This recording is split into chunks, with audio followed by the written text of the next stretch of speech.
Hi అందరికీ. వంటింట్లో తెగ హడావిడి పడుతూ పెళ్లి చెప్పుల కోసం వస్తున్న మగ పెళ్లివారి కోసం పలహారాలు సిద్ధం చేస్తుంది వసుంధర. మరొక పక్క గుమ్మానికి మామిడి తోరణాలు కడుతూ, వసుంధర, పూల కోసం వెళ్ళిన అబ్బాయి ఇంకా రాలేదేంటి? వెళ్ళి చాలాసేపు అయిందిగా అంటున్నాడు వామన్రావు. ఇంతలో వస్తాడన్నయ్యా, కంగారెందుకు, వాడేమి చిన్నపిల్లాడా తప్పిపోవడానికి అంటూ తోరణాలు కట్టడంలో అన్నయ్యకు సాయం చేస్తున్నాడు అప్పుడే వచ్చిన వామన్రావు తమ్ముడు.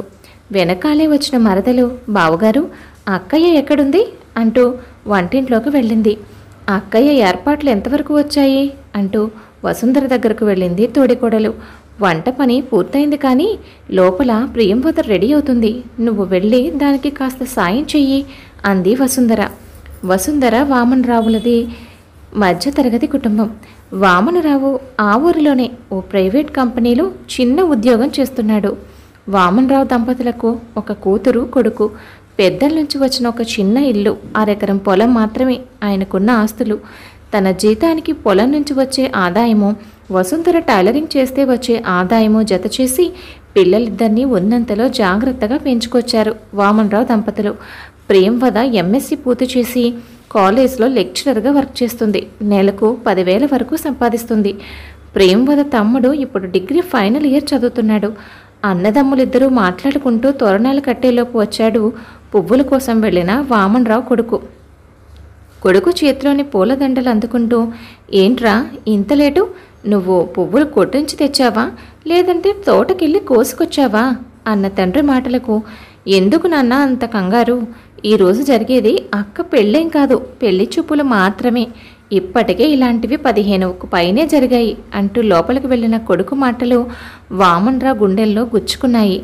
ప్రియంవద పెద్ద అందగత్తె కాకపోయినా చామన ఛాయ్తో, చక్కటి కనుముక్కు తీరుతో బాగానే ఉంటుంది. చిన్నప్పటి నుంచి చదువులో ముందుండే ప్రియంవద ఇంటి పనులు, వంట పనులు చేయడంలో కూడా సిద్ధహస్తురాలే. దాదాపు 4 సంవత్సరాల నుంచి కూతురి కోసం పెళ్లి సంబంధాలు చూస్తున్నాడు వామన్రావు.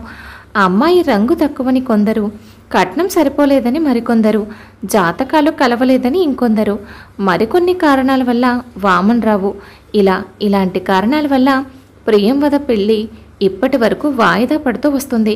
ఎలాగో ఏ సంబంధమూ కుదరడం లేదు కదా అని అంతవరకు ఖాళీగా ఉండడం ఎందుకని ఉద్యోగంలో చేరింది ప్రియంవద. ఈసారి వచ్చే సంబంధమైన అమ్మాయికి కుదరాలి. అబ్బాయి హైదరాబాద్లో మంచి ఉద్యోగం చేస్తున్నాడట అనుకుంటున్నాడు వామన్రావు. మనం ఉండేది రాజమండ్రి. నా బంగారు తల్లిని అంత దూరం హైదరాబాద్ వరకు ఇచ్చేస్తే చూడాలన్నప్పుడు కంటి ముందు కనబడుతుందా అన్న భార్య మాటలకు, ఇన్నాళ్ళు కూతుర్ని దూరంగా పంపకూడదని, ఇంటికి పెద్ద కోడలుగా అస్సలు పంపకూడదని, చిన్న కోడలు వస్తే పెద్ద కోడలు ఇంటి పని మనిషిని చేయడమే తప్ప ఏమీ మిగలదని, ఇలాంటి పిచ్చి పిచ్చి ఆలోచనలతో ఎన్నో సంబంధాలు మనమే కాదనుకున్నాం. ఇప్పటికీ అమ్మాయికి 24 సంవత్సరాలు వచ్చేసాయి. ఇంకా అనవసరపు ఆలోచనలతో అమ్మాయి పెళ్ళి ఆలస్యం చేయదలుచుకోలేదు నేను. అయినా మనం ఎన్ని అనుకున్నాం, జరిగేది జరగక మానదు. దాని తలరాత ఎలా రాసుంటే అలా జరుగుతుంది అంటూ నిట్టూర్చాడు వామన్రావు. ఇంతలో గుమ్మ ముందు కారాగిన శబ్దం వినిపించింది. దాంతో తోడికోడలు ఇద్దరు లోపలికి, అన్నదమ్ములిద్దరూ బయటికి వెళ్లారు. మగ పెళ్లి వారిని సాదరంగా ఆహ్వానించారు అన్నదమ్ములిద్దరూ. పెళ్లికొడుకు మాధవ్, అతని తల్లిదండ్రులు, పెళ్లికొడుకు అక్క, మొత్తం 4 కారులో నుంచి బయటకు దిగారు. ఆ వెనకాల స్కూటర్ మీద వచ్చారు శాస్త్రి గారు. అందరూ హాల్లో కూర్చున్నారు.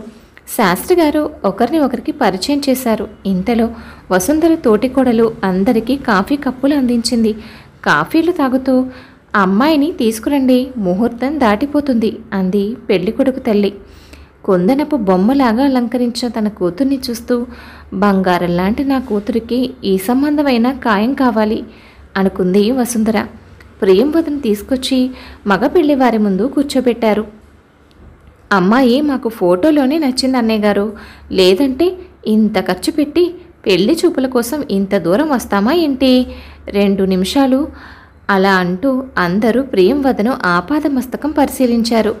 ఇంతకీ అసలు విషయానికొస్తే మా వాడికి 6 లక్షల వరకు కట్నంగా ఇస్తామని సంబంధాలు వస్తున్నాయి. కానీ శాస్త్రి గారు మీ గురించి మంచిగా చెప్పడం వల్ల, అమ్మాయి కూడా ఉద్యోగం చేస్తుంది కాబట్టి మీరు ఓ 5 లక్షలు కట్నం 30,000 ఆడపడుచు కట్నం ఇవ్వండి. ఆ తర్వాత బంగారము వెండి మీ అమ్మాయికి మీరు ఏం పెట్టుకుంటే అది పెట్టుకోండి, మిగతా పై లాంఛనాలన్నీ తప్పనిసరి అంది పెళ్ళికొడుకు తల్లి ఆమె మెడలోని నగలను సవరించుకుంటూ. ఆమె మాటలు విన్న వామన్రావు కుటుంబ సభ్యులు నోరెళ్ళబెట్టారు. వామన్రావు గొంతును సవరించుకుని 5 లక్షలా? అంటే నా వల్ల కాదమ్మా, ఓ 2 లక్షల వరకు ఇచ్చుకుంటాను అన్నాడు. ఏంటి మీరు చెప్పేది? మాదేవైనా అనాకార్య సంబంధం అనుకుంటున్నారా? కనీసం 4 లక్షలన్నా ఇవ్వనిదే కుదరదు. ఆ 4 లక్షలు కూడా పెళ్ళికి 2 నెలల ముందే మా చేతిలో పెట్టాలి. పెళ్లి ఖర్చులు అవి ఉంటాయి కదా. మరి మరొక మాట, పెళ్ళైన తర్వాత అమ్మాయిని చీటికి మాటికి పుట్టింటికి పంపమనకండి.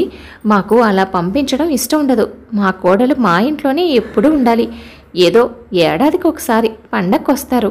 తిరిగి వెళ్ళేటప్పుడు అల్లుణ్ణి కూతుర్ని లాంఛనాలతో ఘనంగా సాగనంపాలి. అలాగే ఇంకో మాట, మీ అమ్మాయిని పంపము అన్నామని అమ్మాయిని చూడాలనుందని మీరు కూడా అస్తమాను మా ఇంటికి రాకూడదు, ముందే చెప్తున్నాను అంది పెళ్ళికొడుకు తల్లి. తల్లి మాటలను అనుసరిస్తూ పెళ్ళైన తర్వాత కూడా అమ్మాయి ఉద్యోగం చేయాలి అన్నాడు మాధవ్. అలాగే చేస్తుంది బాబు, అమ్మాయి ఎక్స్పీరియన్స్కి ఎక్కడైనా జాబ్ వస్తుంది అన్నాడు వామన్రావు. మీ అమ్మాయి ఎన్ని సంవత్సరాలుగా జాబ్ చేస్తుంది అన్న పెళ్ళికొడుకు మాటకు 3 సంవత్సరాల నుంచి చేస్తుంది బాబు. జీతం 10,000 అన్నారు కదా, 3 సంవత్సరాల నుంచి అంటే ఎంత లేదన్నా ఇప్పటి వరకు ఓ 3 లక్షలు పక్కన పెట్టుంటారు కదా. కట్నంతో పాటు ఆ డబ్బును కూడా అమ్మాయికి ఇవ్వాల్సిందే అన్నాడు పెళ్ళికొడుకు ఖచ్చితంగా. అదేంటి బాబు అలా అంటున్నారు? నా కూతురు జీతం తన ఖర్చులకు తను తీసుకున్న తర్వాత మిగిలింది నా చేతిలో పెట్టేది. ఏనాడు తను ఎంత ఇచ్చిందో ఎంత ఖర్చు పెట్టుకుందో నేను లెక్క వేసుకోలేదు. ఇప్పుడు అదంతా ఇమ్మంటే ఎలా బాబు అంటూ గద్గద కంఠంతో అన్నాడు వామన్రావు. అదేంటన్నయ్య గారు, అవ్వా ఆడపిల్ల డబ్బు వాడుకోవడానికి సిగ్గులేదు? అయితే ఇంతకాలం అమ్మాయి ఉద్యోగం చేసి సంపాదించిన డబ్బే ఇప్పుడు అమ్మాయికి కట్నంగా ఇస్తామంటున్నారా? అదేం కుదరదు అని పెళ్ళికొడుకు తల్లి సాగదీసుకుంటూ అనేసరికి అప్పటి వరకు తన కళ్ళ ముందు జరుగుతున్నది అంతా పంటి బిగువన ఓపిగ్గా భరిస్తున్న ప్రియంవద అపరకాళిలాగా పైకి లేచింది. ఏంటి మీరు మాట్లాడేది? ఏం మాట్లాడుతున్నారో మీకు అర్థమవుతుందా అసలు అని ప్రియంవద అనేసరికి వామన్రావు ఆగమ్మా అన్నారు. మీరు ఆగండి నాన్న, నన్ను కనీ పెంచి చిన్నతనం నుంచి అల్లారు ముద్దుగా చూసిన, ఎంతో కష్టపడి ఆయన నాకు నేర్పించిన చదువు సంస్కారం వల్ల నాకు ఏదో చిన్న ఉద్యోగం వస్తే ఆ డబ్బు మా నాన్నగారు వాడుకోకూడదా? నాతో ఇప్పటి వరకు ఏ సంబంధం లేని మీకు మాత్రం ఆ డబ్బంతా అనా పైసలతో సహా అప్పచెప్పాలా? ఏంటేంటి ఏమన్నారు? మా అమ్మ నాన్నలను చూడడానికి నేను వాళ్ళ దగ్గరికి రాకూడదా? నన్ను చూడడానికి వాళ్ళు నా దగ్గరికి రాకూడదా? అలా అయితే ఇప్పుడు మీతో పాటు పెళ్ళైన మీ కూతురు ఎలా వచ్చింది? మీరు చెప్పిన దాని ప్రకారం మీ అబ్బాయి కూడా మీకు దూరంగా ఉండాలి కదా. మరి మిస్టర్ మాధవ్, ఏంటి మీరు చెప్పింది? నేను ఇప్పటి వరకు సంపాదించింది మీకు అప్పగించాలా? అయితే మీరు కూడా సుమారు 6 సంవత్సరాల నుంచి జాబ్ చేస్తున్నారు కదా. ఎంత లేదన్నా మీరు కూడా ఇప్పటి వరకు 12 లక్షలు పోగు చేసి ఉండాలిగా. పెళ్లి చేసుకుని మనం వెంటనే వేరు కప్పడం పెడదాం. నా డబ్బు 3 లక్షలు నేను పట్టుకొస్తాను, మీరు కూడా మీ 12 లక్షలు తీసుకురండి అంది ప్రియంవద గొంతు పెద్దది చేసి. అప్పటి వరకు ప్రియంవద మాటలకు గొంతులో పచ్చి వెలక్కాయ పడ్డట్టు కూర్చున్న పెళ్ళికొడుకు తల్లి అయ్యో అయ్యో ఎంతేసి మాటలు మాట్లాడుతుందో, చిన్న పెద్ద తేడా లేకుండా ఇంటికొచ్చిన వారితో ఇలాగేనా మర్యాద లేకుండా మాట్లాడేది? ఇలాగేనా మీ అమ్మా నాన్న నిన్ను పెంచింది అనేసరికి, మా అమ్మా నాన్న నన్ను సంస్కారంతో పెంచారు కాబట్టే ఇన్ని మాటలు మాట్లాడినా ఇంతసేపు మీరు ఇక్కడ కూర్చున్నారు ఏంటి? మీరు చెప్పే ప్రతిదానికి తలాడిస్తే మేము మంచివాళ్ళమా, ఎదురు తిరిగితే చెడ్డవాళ్ళమా?